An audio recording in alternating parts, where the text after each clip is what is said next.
The autumn breeze rustled through the trees as Rita Chen wheeled herself carefully along the cracked sidewalk, one hand resting protectively on her 8-month pregnant belly. The simple task of getting to the pharmacy had become quite an adventure these days. Her doctor had insisted on the wheelchair after she'd developed complications that put her at risk for early labor, but Rita wasn't the type to let that slow her down. She'd gotten pretty good at managing on her own during the past few weeks while her husband David was away. As one of the FBI's top agents, he was often called away on assignments that he couldn't talk about, even to her. The tiny kicks from their baby girl reminded her that she wasn't really alone, though she wished David could be there to feel them too. The local pharmacy was just 3 blocks from their modest suburban home, but it felt like a marathon in her condition. Rita paused to catch her breath, adjusting the light jacket around her shoulders. A few neighbors waved as they passed by. Old Mrs. Johnson walking her poodle, the teenage boy who delivered newspapers every morning. This was their community where they'd chosen to build their life together. The baby had been doing somersaults all morning, making Rita both uncomfortable and amused. "Settle down in there, little one," she whispered, patting her belly gently. She needed to pick up her prenatal vitamins and some other essentials, determined to maintain as much independence as possible despite her temporary situation. As she approached the pharmacy's automatic doors, Rita couldn't help but smile, remembering how David had insisted on installing similar ones at home to make things easier for her. He might be away protecting others, but he always made sure she was taken care of first. Their love story wasn't conventional, meeting at a cybersecurity conference where she was presenting research on digital privacy, but it had led to this beautiful moment in their lives. The morning sun cast long shadows as Rita finally reached the pharmacy entrance. The regular staff knew her well by now, but today she noticed several unfamiliar faces, including a new security guard who watched her with unusual intensity. Something felt different about this routine morning trip, but Rita brushed off the uneasy feeling. She was probably just missing David more than usual today. Little did she know that this ordinary errand was about to turn into something that would shake their quiet community to its core. The security cameras silently recorded her entrance, the timestamp marking the beginning of what would become a story that nobody in town would soon forget.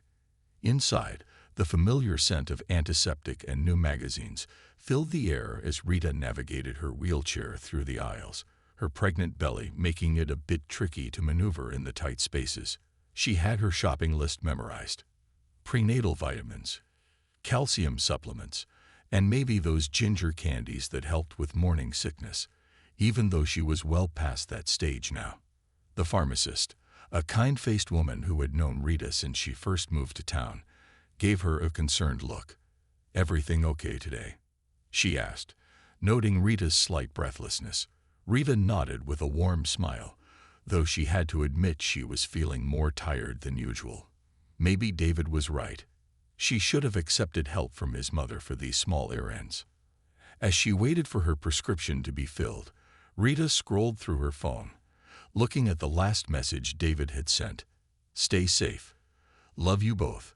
Such a simple message, but it carried the weight of their shared dreams and hopes.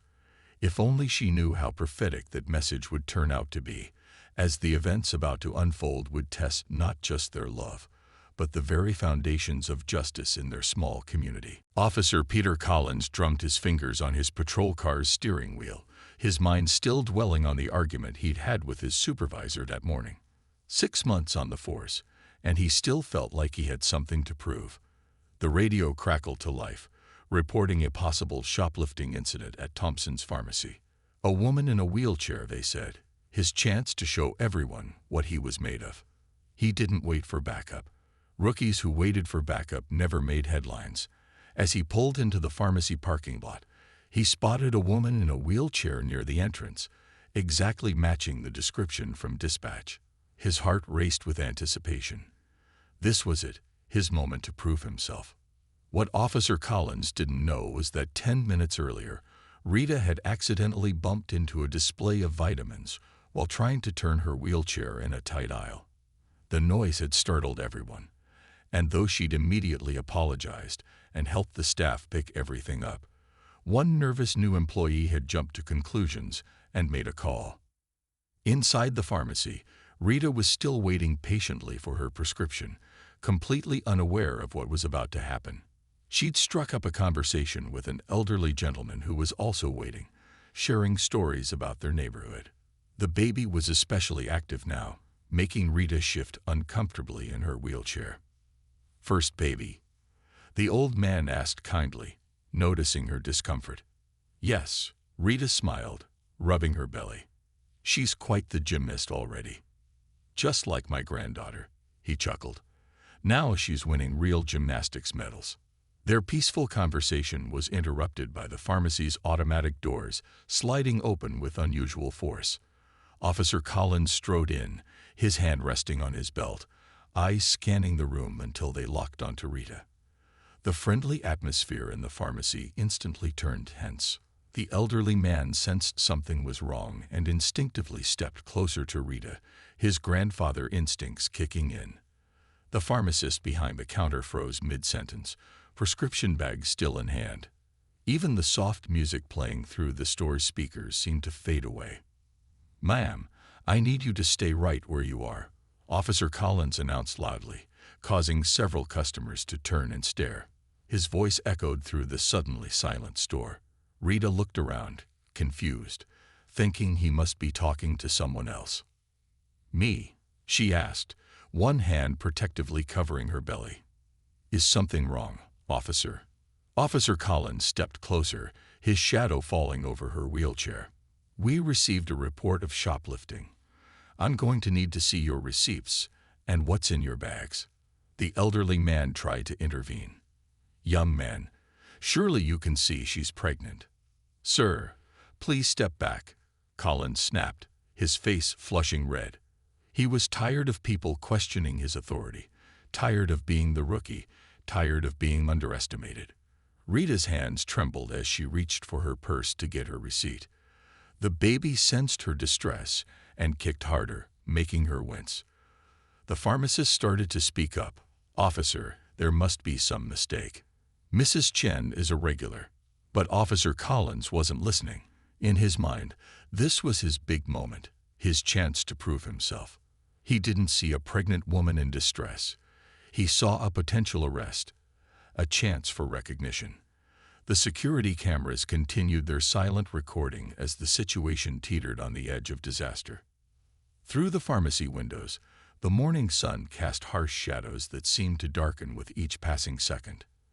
Nobody in the store could have guessed that this moment would soon explode into a story that would reach far beyond their small community, touching off a firestorm that would change lives forever. Time seemed to slow down in the pharmacy as Rita tried to keep her breathing steady.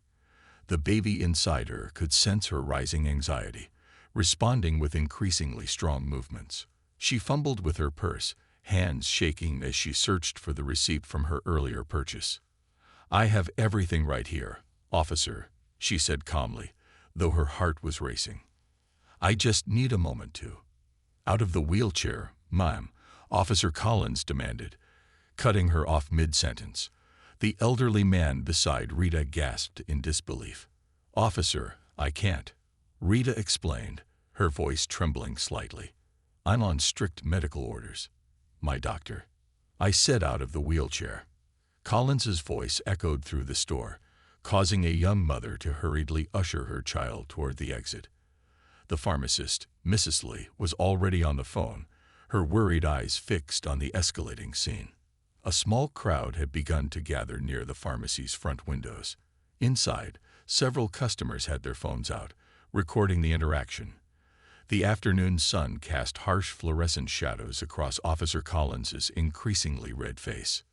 "Please," Rita tried again, her hand protectively cradling her belly. "I'm 8 months pregnant with complications. I can show you my medical card and my receipt. Everything I have was just purchased, and the staff can verify." Officer Collins stepped closer, his hand now resting on his belt. "Ma'am, failure to comply with a police officer's orders is a serious offense. This is your last warning." The elderly man couldn't stay quiet any longer. "Young man, what you're doing is completely out of line." Can't you see she's heavily pregnant? Sir, if you interfere, I'll have to arrest you for obstruction. Collins snapped, his rookie status making him even more determined to maintain control of the situation. Rita felt a sharp pain in her abdomen as stress began taking its toll. She closed her eyes briefly, wishing desperately that David was here. He would know exactly how to handle this situation. But he wasn't here, and she needed to stay strong for their baby. Mrs. Lee's voice cut through the tension. I've contacted the station. Officer, Mrs. Chen is a regular customer here. There's been a terrible mistake. But Officer Collins was past the point of listening to reason. In his mind, backing down now would mean admitting defeat, showing weakness. His hand moved from his belt to Rita's wheelchair, gripping the handle roughly. If you won't comply voluntarily, he began, starting to tilt the wheelchair. Rita cried out in fear, grabbing the armrests to stabilize herself. The elderly man moved forward instinctively to help, only to be roughly pushed aside by Officer Collins. A collective gasp rose from the onlookers. Through the commotion, nobody noticed the patrol car pulling up outside, its lights flashing. Lieutenant Wilson, a 20-year veteran of the force, had heard the call over the radio and recognized the address. She knew exactly who shopped at this pharmacy at this time of day. The automatic doors slid open as Lieutenant Wilson rushed in, taking in the scene before her with experienced eyes. She saw the pregnant woman in distress, the overzealous rookie officer, the concerned crowd with their phones recording everything. But most importantly, she recognized Rita Chen, wife of one of the FBI's most respected agents. Officer Collins, her commanding voice cut through the chaos like a knife. Stand down immediately. The next few moments would become the turning point in a story that would soon make headlines across the country, raising questions about police training, accountability, and the treatment of vulnerable citizens. But right now, all Rita could think about was the growing pain in her abdomen and the desperate hope that her baby would be okay. The pharmacy fell silent as Lieutenant Wilson's commanding presence filled the room. Officer Collins's hand froze on Rita's wheelchair, his face draining of color as he recognized his superior officer. The only sounds were Rita's sharp, distressed breathing and the quiet beeping of the pharmacy's computers in the background. Step away from Mrs. Chen right now, Lieutenant Wilson ordered, her voice calm but firm. She'd known Rita and David for years, having worked with David on several joint police FBI operations. The sight of Rita in distress made her stomach turn. Officer Collins stumbled backward, his earlier confidence evaporating. Lieutenant, I was responding to a shoplifting call. What you were doing, Lieutenant Wilson cut him off, was manhandling a pregnant woman in a wheelchair without probable cause. She quickly moved to Rita's side, kneeling down to check on her. Are you all right, Rita? Do you need medical attention? Rita's face was pale, beads of sweat forming on her forehead. The baby, she whispered, clutching her belly. Something doesn't feel right. The pain she'd felt earlier was getting worse, coming in waves that made her grip the wheelchair's armrests until her knuckles turned white. Lieutenant Wilson didn't hesitate. Someone call an ambulance, she commanded, and Mrs. Lee was already dialing, her hands shaking as she pressed the numbers. The elderly man who had tried to help earlier brought over a glass of water, his kind eyes filled with concern. The crowd of onlookers had grown larger, their phones still recording every moment. Some were already uploading their videos to social media, where the incident would soon go viral.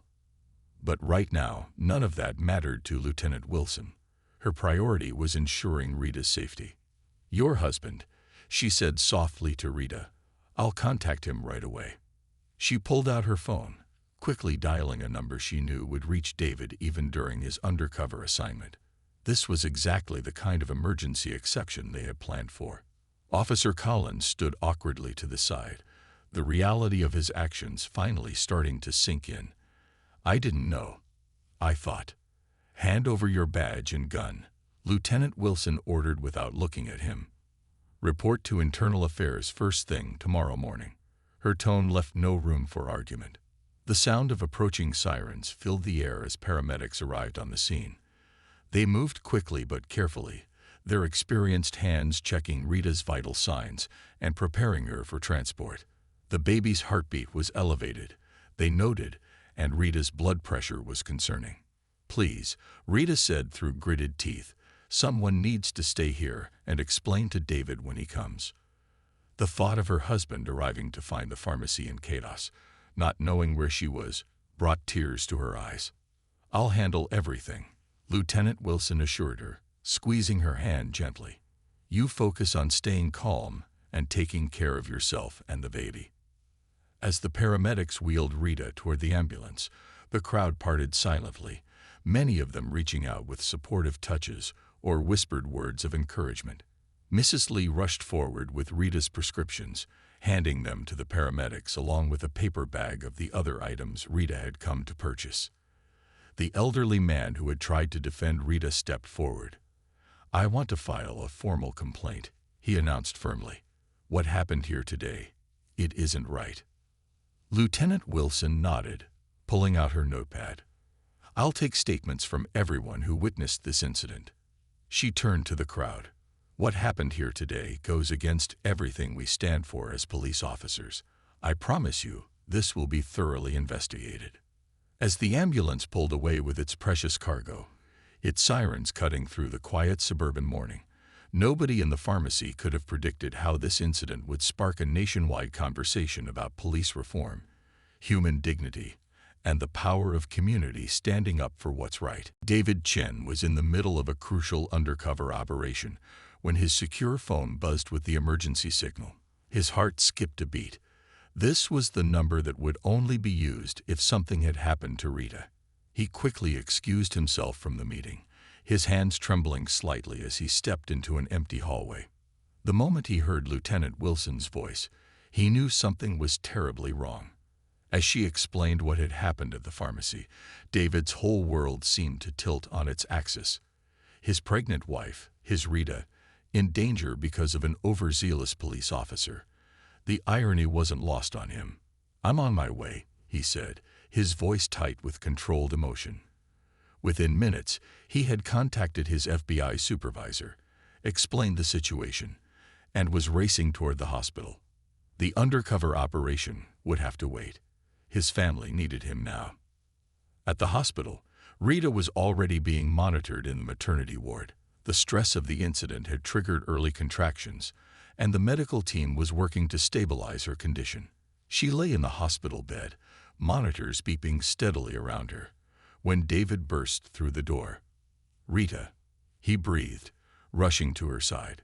She reached for him immediately, tears flowing freely now that he was finally here. The brave face she'd been maintaining crumbled as he wrapped his arms around her carefully, mindful of the monitoring equipment. "The baby?" he asked, his voice barely a whisper. "They're monitoring her," Rita replied, her hand resting on her belly. "The doctor says the contractions are slowing down, but they want to keep me here for observation." A soft knock at the door interrupted their reunion. Lieutenant Wilson entered, her face showing both concern and determination. "I've taken statements from everyone at the pharmacy," she reported. "The security footage has been secured, and multiple witnesses recorded the incident on their phones." She paused, looking at David. "It's already going viral on social media." David nodded grimly. As an FBI agent, he understood the implications. This wasn't just about his family anymore. It was becoming something much bigger. But right now, his priority was Rita and their unborn daughter.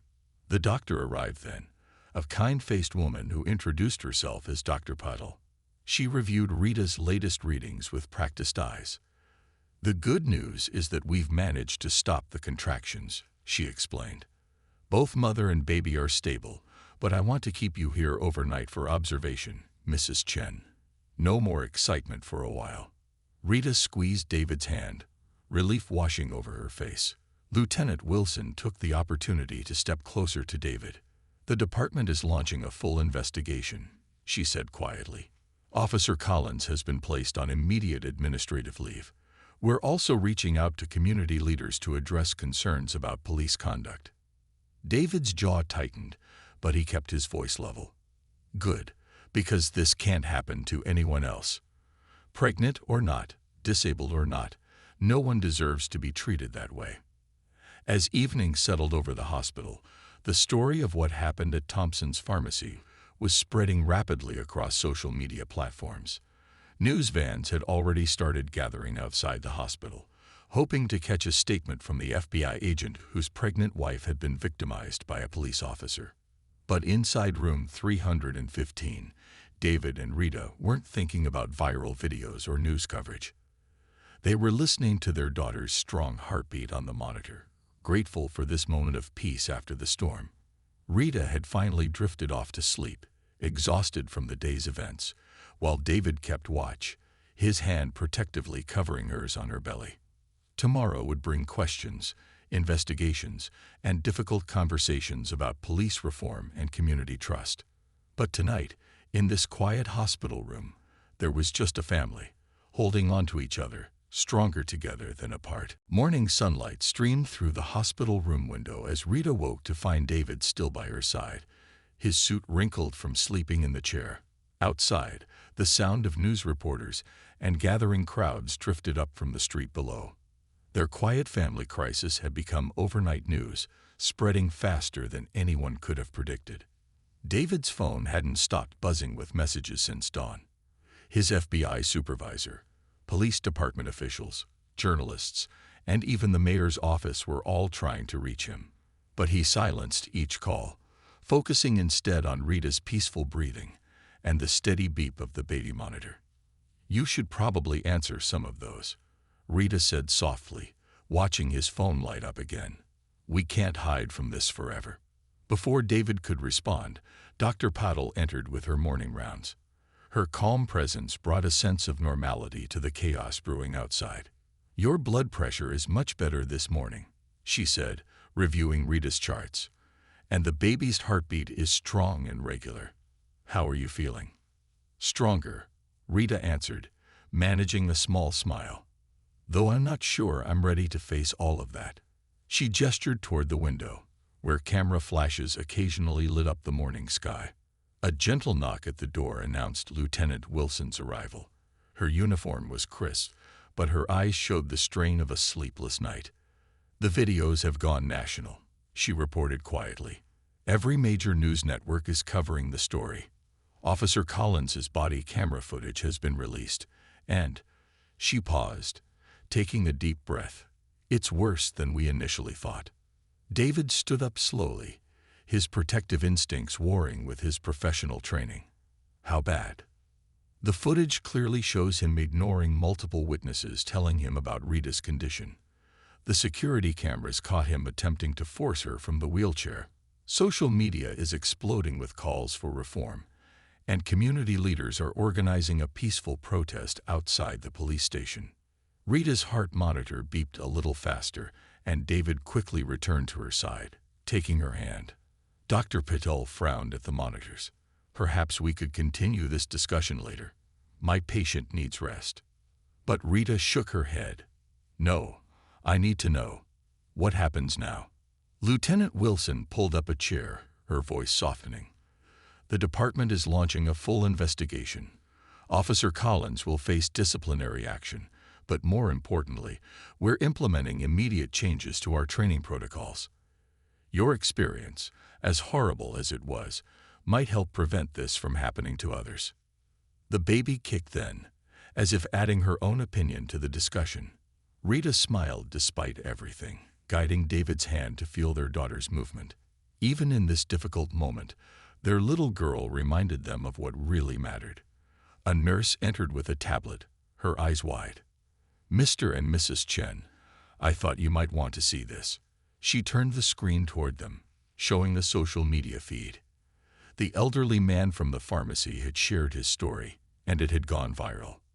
Thousands of comments poured in, sharing similar experiences and calling for change. But more importantly, hundreds of local community members were organizing to support Rita and David. The pharmacy where the incident occurred had become a gathering place for peaceful demonstrators, many leaving flowers and cards. Mrs. Lee, the pharmacist, had hung a banner reading "Standing with Rita" in the window. The community wasn't just angry, they were coming together, turning a moment of injustice into a movement for positive change. David watched Rita reading the messages of support, seeing tears form in her eyes. But these were different from yesterday's tears. These were tears of hope, of seeing something good emerge from their difficult experience. "Maybe," Rita said quietly, one hand resting on her belly, "our daughter will be born into a world that's a little bit better because of this. Maybe that's what makes it worth it." Outside, the morning sun continued to rise over the gathering crowds, illuminating signs of support and calls for change. Inside room 315, a family held onto each other, their personal story becoming part of something much bigger than themselves. 3 days after the incident, Rita was finally home from the hospital. David had transformed their living room into a peaceful sanctuary, away from the media circus that still camped outside their house. The morning news played quietly on their TV, showing footage of continuing peaceful protests outside the police station. "Look at this," Rita called to David, who was preparing her morning tea in the kitchen. She held up her phone, showing him a community support page that had grown to over 50,000 members. People weren't just sharing angry comments anymore. They were organizing real change. David sat beside her on the couch, handing her the warm cup of tea. "The FBI investigation is moving quickly," he said softly. "Internal Affairs found 3 previous complaints against Officer Collins that were never properly addressed. The whole system is being reviewed." A text message lit up Rita's phone. It was from Mrs. Lee, the pharmacist. The post office had delivered another batch of cards and letters for Rita, all from community members and supporters across the country. The pharmacy had become an unofficial collection point for the outpouring of support. "I never wanted any of this attention," Rita sighed, rubbing her belly gently. "But if it helps make things better." The doorbell rang, interrupting her thoughts. David checked the security camera before opening the door to Lieutenant Wilson. She entered carrying a thick folder, her face showing signs of long hours at work. "The department's official report is ready," she announced, settling into an armchair. "Officer Collins has been terminated, effective immediately. But that's just the beginning. The chief wants to implement new training programs, focusing on dealing with disabled persons and de-escalation techniques."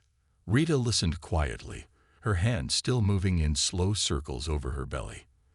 The baby had been extra active lately, as if sensing all the excitement around her. "What about the other officers?" she asked. "The ones who knew about his previous behavior but didn't report it." Lieutenant Wilson nodded grimly. "That's actually why I'm here. We're doing a complete overhaul of our reporting system. The chief wants you both involved in designing the new protocols, if you're willing. Your perspective as both victims and law enforcement professionals could be invaluable." The TV news had shifted to showing interviews with community members.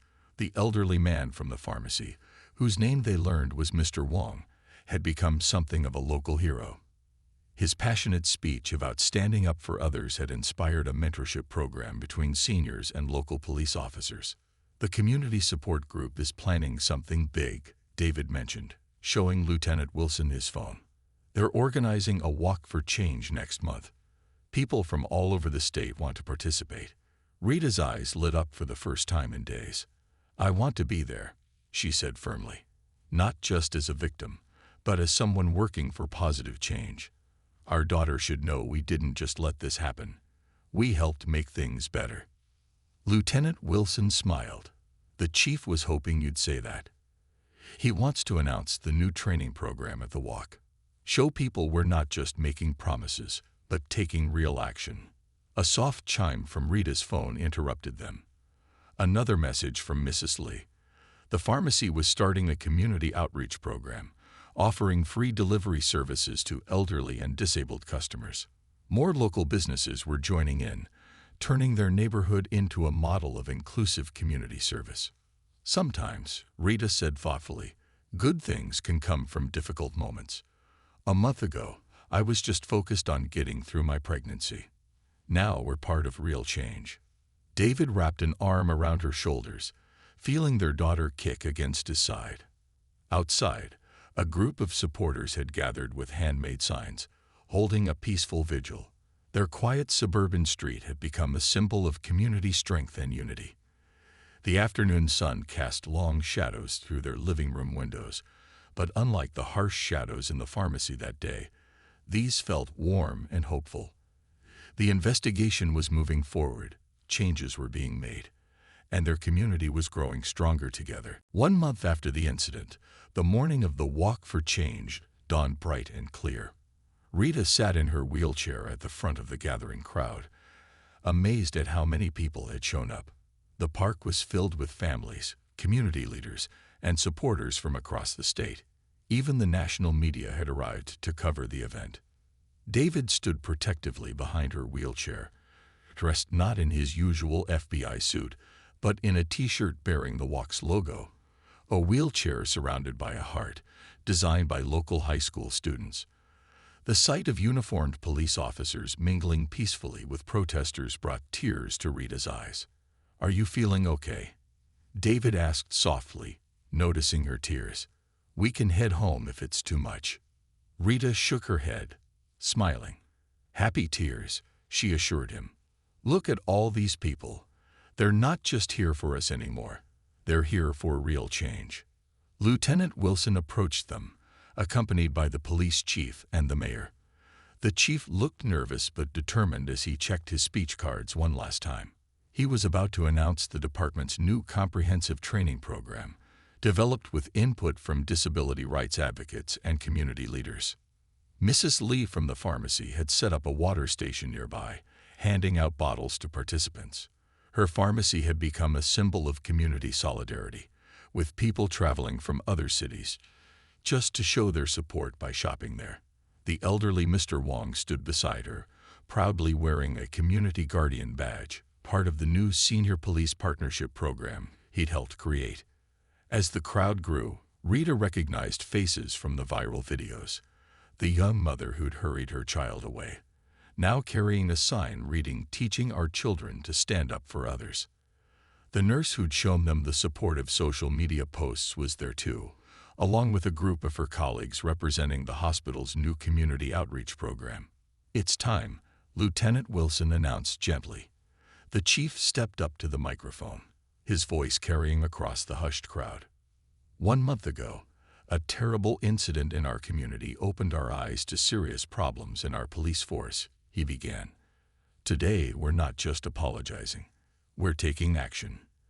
He outlined the new training programs, the Community Oversight Board, and the partnership with disability advocates. Rita listened, one hand resting on her nearly full-term belly, feeling her daughter move as if responding to the chief's words. The baby had become a symbol of hope for many, a new life that would enter a community forever changed by what had happened. Former Officer Collins's case had gone to trial, but more importantly, his actions had sparked a nationwide conversation about police training and community relations. Other departments were reaching out to learn from their city's response, turning a local incident into a model for national change. The crowd broke into applause as the chief finished speaking. As planned, Rita wheeled herself forward to address the gathering. David squeezed her shoulder supportively as she took the microphone. "A month ago, I was just a pregnant woman trying to pick up my vitamins," she began, her clear voice carrying across the park. "Today, I see something amazing. I see a community that doesn't just talk about change. They make it happen. My daughter will be born into a neighborhood where people stand up for each other, where mistakes lead to growth, and where every person's dignity matters." The baby kicked strongly, making Rita pause and smile. A ripple of loving laughter moved through the crowd as she patted her belly. "Even she agrees," Rita added, drawing more chuckles. As the walk began, with Rita and David at the front, the line of participants stretched for blocks. Local businesses had opened their doors in support, offering water and rest stops. Children skipped alongside wheelchairs, seniors walked arm in arm with police officers, and everywhere you looked, people were talking, sharing stories, and building bridges. The morning sun shone down on a community transformed, not just by an incident of injustice, but by their collective response to it. In choosing unity over division, action over anger, they had created something powerful and lasting. 2 weeks after the Walk for Change, Rita felt the first contractions begin. This time, when she entered the hospital, it wasn't surrounded by newsvans, but by well-wishers from the community. The same nurses who had cared for her during the incident now welcomed her with warm smiles to the maternity ward. David paced the delivery room, somehow more nervous than during his most dangerous FBI operations. Dr. Patel had just checked in, assuring them everything was progressing normally. Outside the window, the evening sky painted beautiful colors across the city. Their city, which had changed so much in the past weeks. "Remember to breathe," David reminded Rita, holding her hand through another contraction. She smiled despite the pain, remembering how they'd practiced these moments in their birthing classes. Lieutenant Wilson had insisted on personally overseeing security for the maternity ward, though the media frenzy had long since died down. She stood guard outside, not as a police officer, but as a friend who had stood with them through everything. As the hours passed, the hospital room filled with quiet support. Mrs. Lee had sent a care package from the pharmacy, filled with everything a new mother might need. Mr. Wang's granddaughter had knitted a tiny pink blanket, delivered earlier that day. Even the mayor's office had sent flowers, though Rita and David cared more about the handwritten note from their elderly neighbor than any official recognition. Finally, in the early hours of the morning, their daughter made her entrance into the world. Her first cry echoed through the room, strong and clear, as if announcing her arrival to the community that had already embraced her.